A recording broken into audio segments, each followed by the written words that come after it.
और गेट पर 4 से 9। इसके बाद हमने 3-5 चेक किया। बायोस पे जो सप्लाई आती है वो 3.3 आती है। तो ये हम बची हुई सप्लाई सारी चेक करेंगे 1 बाय 1 करके, ठीक है। हाँ, ये लाइट जल्दी जाने की है। तो इस तरह से हमें 5 वोल्ट कहाँ चेक करनी है, आपने हार्ड डिस्क पे चेक करनी है, CD रोम पे चेक करनी है।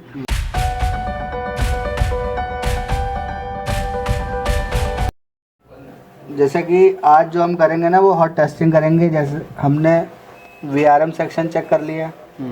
VRM सेक्शन में मैंने आपको बताया था जो इन होती है वो 19 होती है, जो आपके कॉमन पॉइंट से आएगी।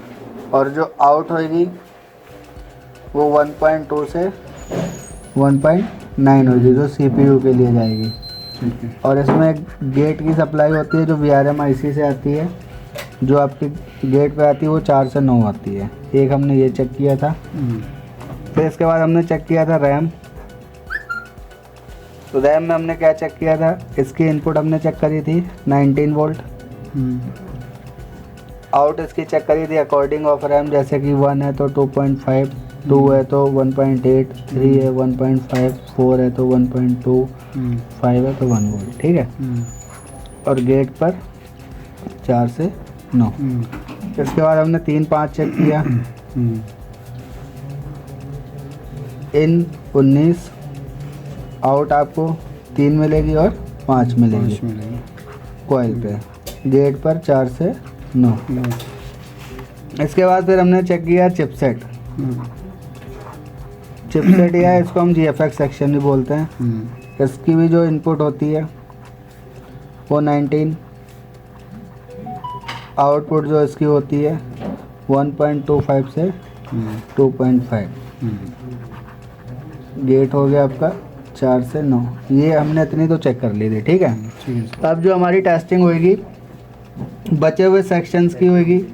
बचे हुए सेक्शन में जैसा कि हमारा होता है एक HDD हार्ड डिस्क का कनेक्टर। अगर हार्ड डिस्क के कनेक्टर पर सप्लाई नहीं आएगी तो आपकी हार्ड डिस्क वर्क नहीं करेगी। आप हार्ड डिस्क चेंज करते रहोगे फिर भी प्रॉब्लम सेम आती रहेगी। मैसेज आएगा SDD नॉट फाउंड, यानी कि हार्ड डिस्क नहीं मिल रही है। इस पे 5 वोल्ट आती है। CDD होता है, CD रोम होता है, इस पे भी 5 वोल्ट आती है। कीपैड है,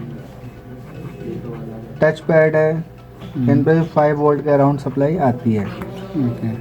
सपोज आपका कीबोर्ड वर्क नहीं कर रहा है, अब क्या होता है यहाँ पे एक कंडीशन होती है कि आपके पास कोई सिस्टम आया, उसने बोला भैया कीबोर्ड काम नहीं कर रहा है। तो हमने कीबोर्ड तो चेंज कर दिया लेकिन फिर भी सेम प्रॉब्लम है। लेकिन अगर कीबोर्ड के कनेक्टर पर सप्लाई नहीं आएगी तब तक वो काम नहीं करेगा। तो ये हमें सप्लाई चेक करनी है। बायोस की सप्लाई चेक करनी है। अगर बायोस काम नहीं करेगी तब भी नो डिस्प्ले की प्रॉब्लम आएगी। बायोस पे जो सप्लाई आती है वो 3.3 आती है। तो ये हम बची हुई सप्लाई सारी चेक करेंगे 1 बाय 1 करके, ठीक है।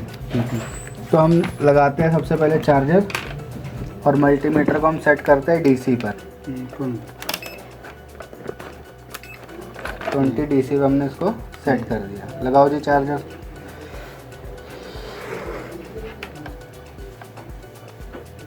लैपटॉप ऑन हो गया। तो सबसे पहला जो हमारा स्टेप होता है, अगर आपके पास कोई लैपटॉप आया हुआ है, फर्स्ट ऑफ ऑल आपको क्या करना है, सबसे पहले आपको चेक करनी है जितनी भी ये कॉइल लगी हुई हैं इनकी सबकी आउटपुट सप्लाई। ठीक है। जैसे हमने सबसे पहले चेक कर ली 3-5 बन रही कि नहीं बन रही है, ठीक है। 5 बन रही है, 3 भी बन रही है। रैम की सप्लाई चेक कर लो, रैम के ऊपर बनेगी कि नहीं बन रही है। 1.48 आ रही है, रैम की भी सप्लाई आ रही है। CPU की भी सप्लाई बन रही है 0.78, ये कोर वोल्टेज है, यही बन रही। चिपसेट की भी चेक कर लो, यानी कि हमारे ऑलमोस्ट जो सारे सेक्शन हैं उनकी सारी सप्लाई बन रही है। अब हमें चेक करना है अपना USB हार्ड डिस्क और अपना CD रोम, ये 3 चीज़ें चेक करते हैं। ये हमारा USB पोर्ट है और USB पोर्ट की जो सप्लाई आती है वो 8 पिन की IC के थ्रू जाती है। अगर USB पोर्ट आपका मान लो इधर का चल रहा है और इधर का USB पोर्ट काम नहीं कर रहा है तो एक IC मिलेगी, इधर भी मिलेगी और इधर भी मिलेगी। 8 पिन की बफर IC होती है। इस IC पे आपको 5 वोल्ट सप्लाई मिलेगी और यही 5 वोल्ट आपके बोर्ड में जाएगी। कोने के पिनों पे आप चेक करो,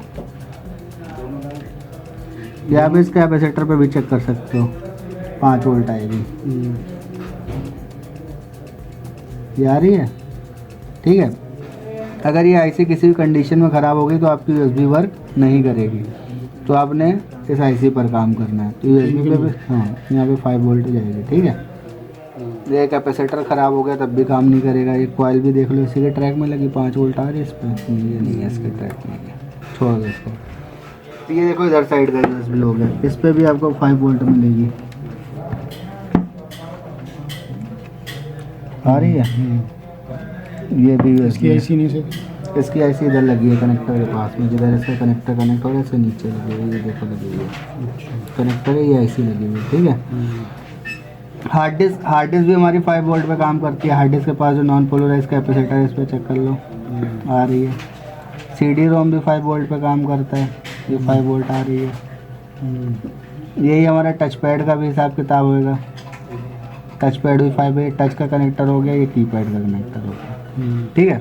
तो टोटल मिला के ये सारे 5 वोल्ट के ही सर्किट हैं। इन पर सब पे 5 वोल्ट आनी चाहिए, और ये 5 वोल्ट जा कहाँ से रही है, ये 5 वोल्ट ऑलवेज जा रही है, इससे क्या ना कोई से। हाँ। अगर मान लो यहाँ पर सप्लाई नहीं बन रही है तो आप यहाँ से जंपर मार के भी इसको ट्रैक को चला सकते हो, ओके। लेकिन ट्रैक में देखना पड़ेगा आईसी तो नहीं लग रही है। अगर आईसी लग रही होगी तो आप जंपर मार के इसको नहीं चलाओगे, ठीक है। विदाउट आईसी का है, अगर डायरेक्ट ट्रैक है तो आप जंपर मार के ऑलवेज सप्लाई चला दोगे। हर एक मॉडल का अपना अलग अलग हिसाब किताब है, ठीक है। वो हम देख के फिर उसी हिसाब से जंपर लगाएंगे। ये हमारा एसडी कार्ड का है, ये भी 5 वोल्ट पे चलेगा। यहाँ पे देखो सप्लाई नहीं बन रही है, बंद हो गया सर, नहीं वो चालू है, एक बार निकाल के लगाओ।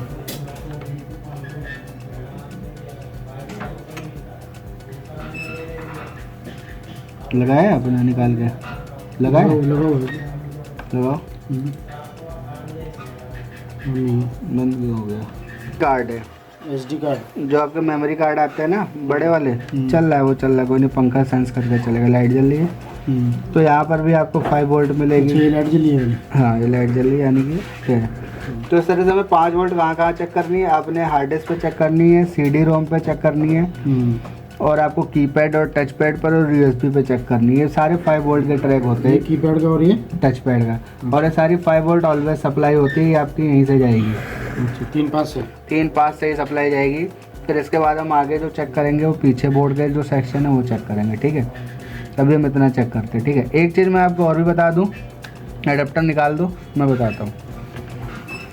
सॉर्टिंग कैसे चेक करते हैं, बताई थी नहीं बताई थी? देखो सॉर्टिंग कैसे चेक करते हैं, डीप रेंज में।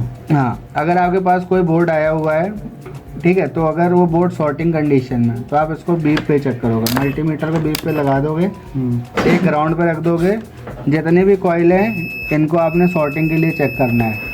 यहाँ पर देखो क्या होता है कि अगर सीपीयू लगा हुआ है तो बीप आएगी, लेकिन बीप के साथ रजिस्टर शो करना चाहिए। 9-10 का रजिस्टर दिखा रहा है तो यानी कि ये सही है। अगर जीरो है तो खराब, जीरो है तो हमारा BRM सेक्शन शॉर्ट है। इसी तरह से रैम में भी हमें चेक करना है। यहाँ भी 7 का रजिस्टर दिखा रहा है, 3-5 भी देखना है। यहाँ पे वैसे बीप नहीं आ रही है, 40-50 रजिस्टर है ना, इस वजह से बीप नहीं आ रही इस पर। कोई दिक्कत नहीं, ये भी ओके है। बीप के साथ अगर 0-0 कोई भी कॉइल शो कर रही तो फिर बोर्ड शॉर्ट में माना जाएगा। शॉर्टिंग कैसे दूर करते हो, डीसी के थ्रू दूर करेंगे। मेन तो कोयल है ना सर? हाँ मेन कॉइल है। ये आप अगर सारी याद रखोगे ना तो आप बहुत अच्छे से काम कर लोगे। ये चीज़ इनकी अगर सारी सप्लाई आपने बना दी, यहीं से ही काम हो जाएगा। ऑन कहाँ से होता है सर कोयल के थ्रू?